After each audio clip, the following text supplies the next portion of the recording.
পর্যাপ্ত বৃষ্টির দেখা নেই, চিন্তায় ধান চাষিরা। শুধুই মেঘের গুরু গুরু গর্জন আর বিদ্যুতের ঝলকানি, কিন্তু ঝিরিঝিরি বৃষ্টি ছাড়া ভারী বৃষ্টি নেই। আর তাই রীতিমতো চিন্তিত ধান চাষিরা, কেননা একটানা রৌদ্রের দাপটে জমি বর্তমানে শুকিয়ে কাঠ হয়ে রয়েছে। তাই ধান চাষ নিয়ে রীতিমতো চিন্তায় ধূপগুড়ি, ময়নাগুড়ি সহ জেলার ধান চাষিরা। এদিকে আগাম বৃষ্টির কারণে ইতিমধ্যে আমন ধানের জন্য বেশিরভাগ কৃষক বীজতলা তৈরি করে ফেলেছেন। বীজতলা সাধারণত দুই ধরনের হয়, ভেজা বীজতলা ও শুকনো বীজতলা। আমন ধানের জন্য বেশিরভাগ কৃষক সাধারণত ভেজা বীজতলাই তৈরি করেন। আগাম কিছুটা বৃষ্টি হওয়ায় কৃষকরা ভেজা বীজতলা তৈরি করেছেন।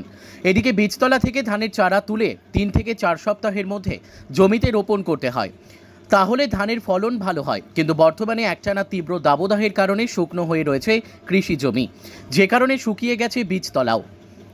আর বৃষ্টি না হওয়ায় সঠিক সময়ে বীজতলা থেকে চারা তুলে ধান রোপণ করা নিয়ে চিন্তায় ধান চাষিরা।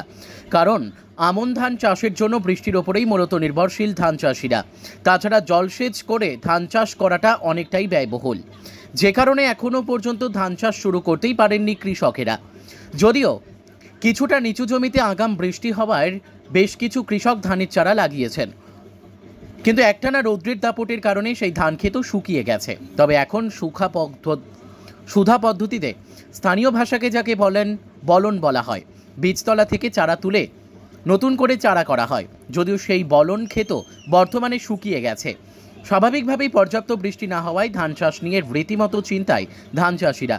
ধান চাষিদের কথায় সঠিক সময়ে বীজতলা থেকে চারা তুলে ধান চাষ না করলে ফলন যেমন কম হওয়ার সম্ভাবনা, তেমনি বৃষ্টি না হলে জমিতে আগাছা বেশি ও ধানের বিভিন্ন রোগ দেখা যাওয়ার সম্ভাবনা রয়েছে।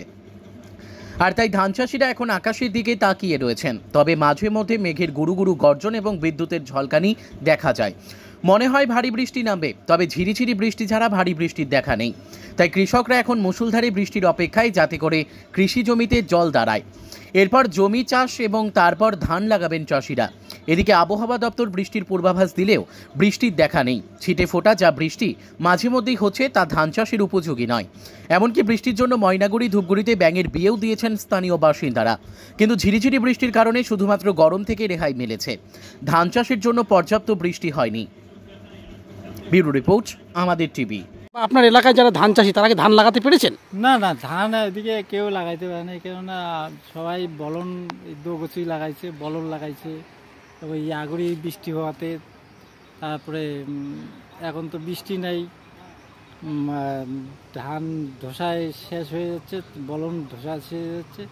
এদিকে তো জমিতে বৃষ্টি নেই, পাট কাটছি, পাট এখনো ভিজাইতে পারতেছি না, পাট বৃষ্টি নেই, পুকুরের জল শুকিয়ে গেছে। তো সংরক্ষণ হতে পারে কি? সেটা তো ধানের ফলনও কম আসবে, তোমার ধসার পোকার বৃদ্ধি বাড়বে, তাতে জমি এবার ধানের গোছটা আসবে না ভালো। এদিকে তো বলন, মানে বলনের টাইম, মানে লাগানোর, গাছ লাগানোর তো টাইম হয়ে গেছে, বীজ লাগানো। আগে লাগতো বিঘায় 2 কেজি, এখন তো 5 কেজিও তাল পাবে না। সেইখানে আমি 5 কেজি করে তো ফালাইছি, কিন্তু এখন 5 কেজিও হচ্ছে না।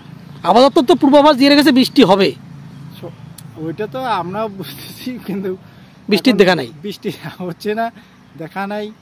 দেখি এখন কি করা যায়। পেরেছেন? এখনো কোনো নাগাতে পারে নাই, কারণ আকাশের বৃষ্টি নাই। এদিকে জমিতে পাট ছিল, পাট কাটছি, পাট কাটে শুকনো পড়ে আছে, তারপরে বলন মারা যাচ্ছে, এই হচ্ছে ব্যাপার।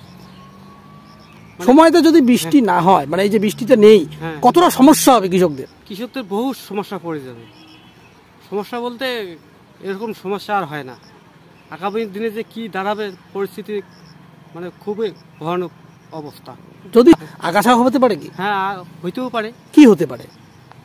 এই ধরুন ফলনে কম হবে, পোকামাকড় বৃদ্ধি বেশি হবে, জমিতে ঘাস ধরবে, এই আর কি। আপনারা কি চান, মানে এখন বৃষ্টি হোক তাড়াতাড়ি নাকি? হ্যাঁ, বৃষ্টি হোক তাড়াতাড়ি, আমরা এইটাই চাই। বৃষ্টি না হলে তো আপনাদের মুশকিল অবস্থা। বৃষ্টি না হলে তো আমাদের মানে আর মরা ছাড়া কোনো পথ নাই। আপনার নাম? আমার নাম নারায়ণ দত্ত।